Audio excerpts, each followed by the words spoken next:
Okay, today is the final day I can legally make this video. I'll explain why in just a second, but I am mega excited about a new potential driver release, but I'm going to have a little bit of a guess at what I expect it to be. You see, tomorrow, guys, I head down to the TITLEIST Performance Centre here in the UK at Woburn. And it's fair to say we're a little bit excited, Bobby, aren't we? Oh, yeah. It's literally like Willy Wonka's chocolate factory for golfers. But what can we expect of the new TITLEIST GT driver range?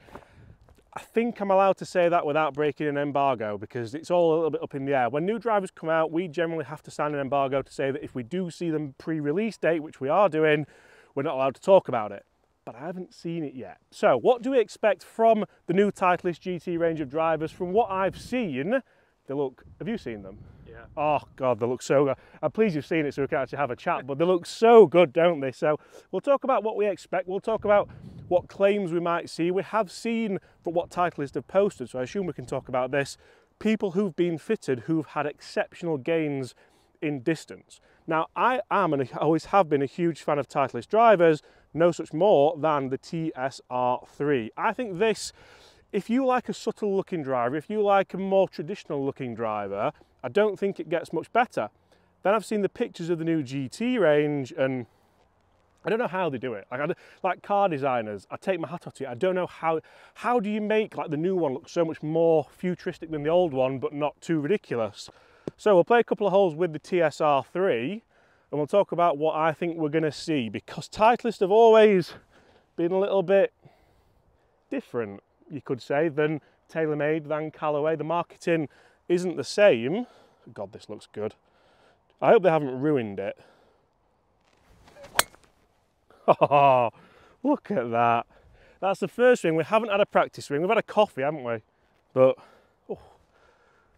The thing that I hope they haven't done is I hope they haven't tweaked it to a point where it feels completely different and it sounds completely different, because this for me is the best sounding driver probably ever released. The fairway woods sound incredible as well, and like I said, if you like a traditional looking driver, like if I was to compare it to say this, the QI10, that looks like, it doesn't look traditional, does it? It looks totally different. They've gone a little bit more traditional with this Infinity Crown. This is Chris's, as you can tell, with the 4-leaf clover head cover, but it doesn't look as traditional as the TITLEIST. So when we come to it, I think what we're going to see is potentially a bit of a tweak. We're definitely going to see a change in the name, in the branding, because we've seen that already, and I think they've actually gone to make it look a little bit more futuristic whilst keeping that traditional edge, which again, I'm a massive fan of. Tech-wise, let's have a chat down at the ball. So before we get to the ball and get to talking what I think we're going to see tech-wise, because it's going to be potentially different materials, I think it's going to be potentially thinner materials, like maybe pushing closer to the boundaries of the rules. But let's talk about that facility, because the facility down at the TITLEIST Performance Centre at Woburn, like so much so it's that good, I've actually asked for like a wedge fitting as well while we're down there, because I think it's spectacular. I'm also taking Brett to do a mid-handicap fitting for the driver as well. I know you guys absolutely love that kind of content, so I am assuming that the GT3 is like a TSR3, the GT2, TSR2, and there's a GT4 from what I've seen as well. Now TITLEIST do and have done a TS1 or a TSI1 or a TSR1.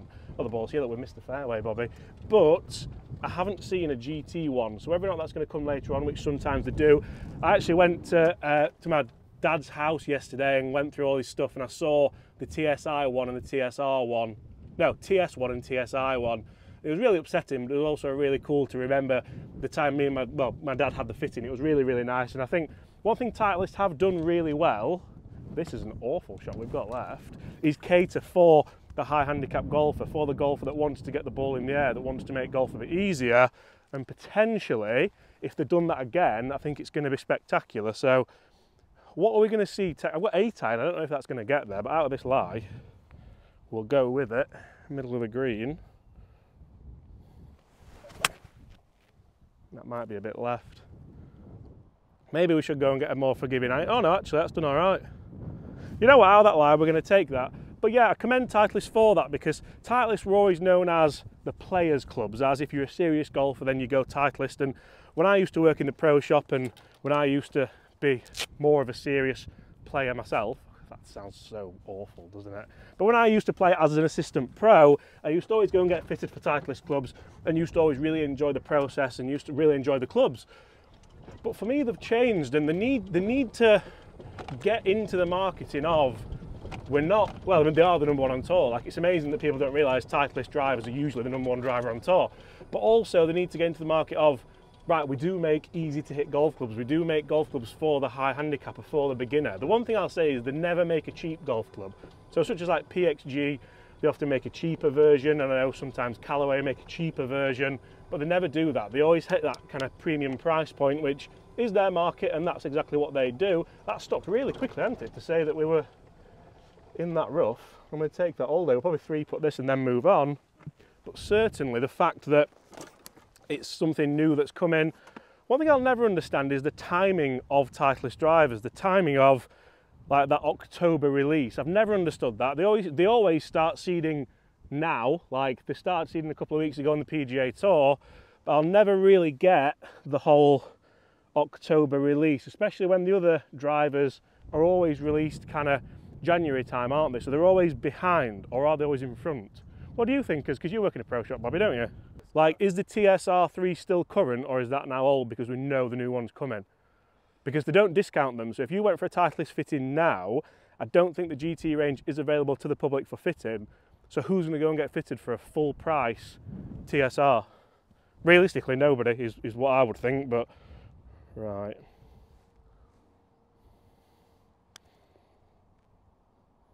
That's great pace, but it's an awful read. Awful read. Oh, the swag never disappoints, does it?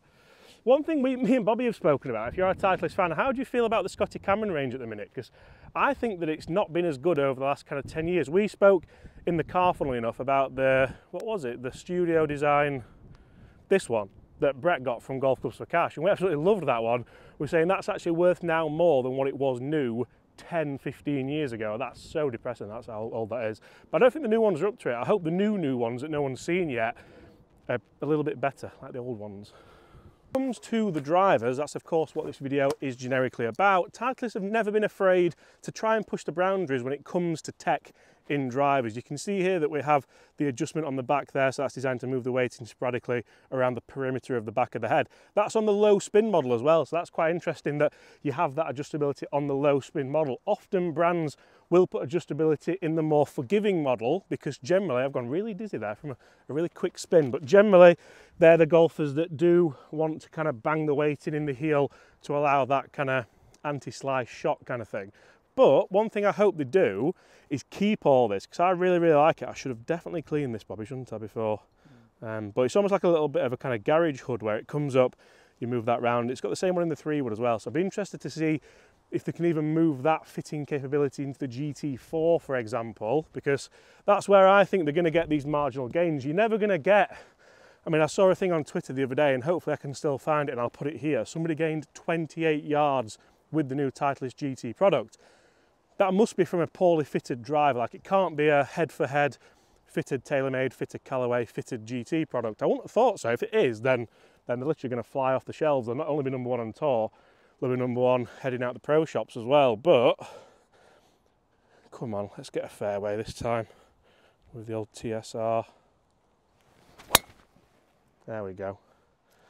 There we go. And that ball flight really is absolutely gorgeous. So I think we're going to see a model that's very similar materials, so it's still going to be that military grade design, which Titleist actually stopped bellowing that it was military grade design, because initially it was a really cool marketing ploy, and then I spoke to someone at Titleist and they were like, actually, like, we're using like helicopter blade grade materials, and if there's a war going on somewhere, probably shouldn't be using military grade materials. So, but they are, I think they are still using them, from what I have my knowledge anyway.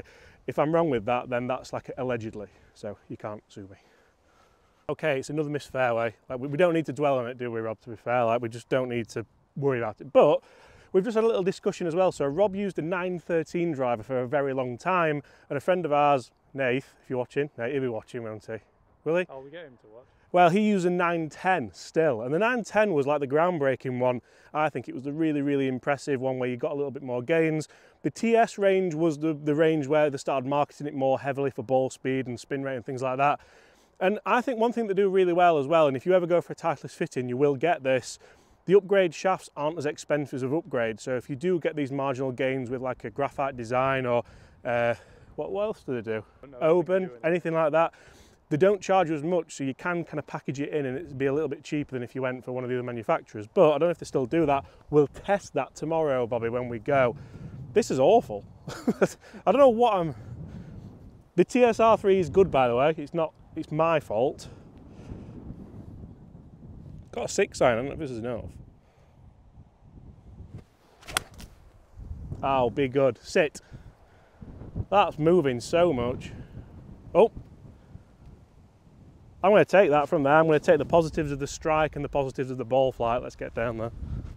So one thing we're going to do as well, and we're going to finish on the driver on the next tee, but we're going to take Rob's old wedges down there and see just what the new SM10s are packing compared to the SM6. 6, yeah.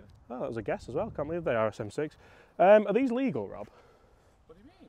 Like, are these pre-groove rule or post-groove rule? You don't know, do you? Everything you've ever won might be obsolete because you might have been cheated. Why? I feel like that's the sign of cheating. Why though? Because I mean, it's quite aggressive, isn't it? Yeah, but what does that mean? It means that the grooves are illegal. I don't think they are, to be honest. I don't think they are, but I'm having you on. Please. He's just gripped him anyway, so he's hoping so. Good job, I haven't won anything.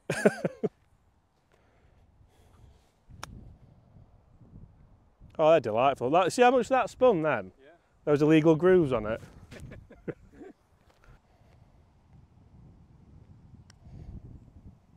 Oh, tell you what, it's had a little bit of a sabbatical, the swag putter, and I feel like it's just going, hello, remember me, hello. So what can we expect from the driver? Because I've kind of gone round the neighbourhood a little bit with this, talking about Titleist products, but I get really excited about new Titleist releases, because for me, Titleist are that a little bit different. They don't kind of shout from the rooftops, apart from when they get people to hold them boards up, like that's a bit much, isn't it? But, so I think we're going to see potentially more fitting capabilities, which I think is good for everyone. I think it makes you go and get fitted a little bit more. If you're spending that amount of money, I would highly recommend getting fitted, because otherwise you're going to waste your money. But I think there's going to have to be some element of, we've made the face thinner, we've made more sweet spots, like Callaway have mentioned with the new AI smoke. There's going to be something around ball speed on off-centre hits. Now, don't quote me on that, because again, I don't know. The reason why I'm making this video now is because if I made this video when I did know, then I'd probably leak something in and get sued heavily. So I feel like that's potential what there will be, whether or not that's a marketing ploy, because when we talk about marginal gains with a driver, it takes a lot for the everyday golfer to actually see them, but when you start to see generational jumps, so say if you had a TS driver, so not TSI, not TSR, and then looked at the GT, potentially that's when you might start to see proper gains. So I'm really, really excited, guys. We're going to post some stuff around the fitting, well, basically whenever we're allowed to. But if you enjoyed that, smash that subscribe button below. This is going to be a fairway hit now, otherwise Bobby's getting sacked. And apart from that, I'll see you all at the same time tomorrow. Best hope for a good kick, Bobby, there. Got no idea how that's happened, but he's in the fairway. And it must have hit a tree, that. It's got to have done. It's got to, well, for now. The invoice is in anyway, isn't it, for the month, so. I haven't paid it yet. I'll do that later.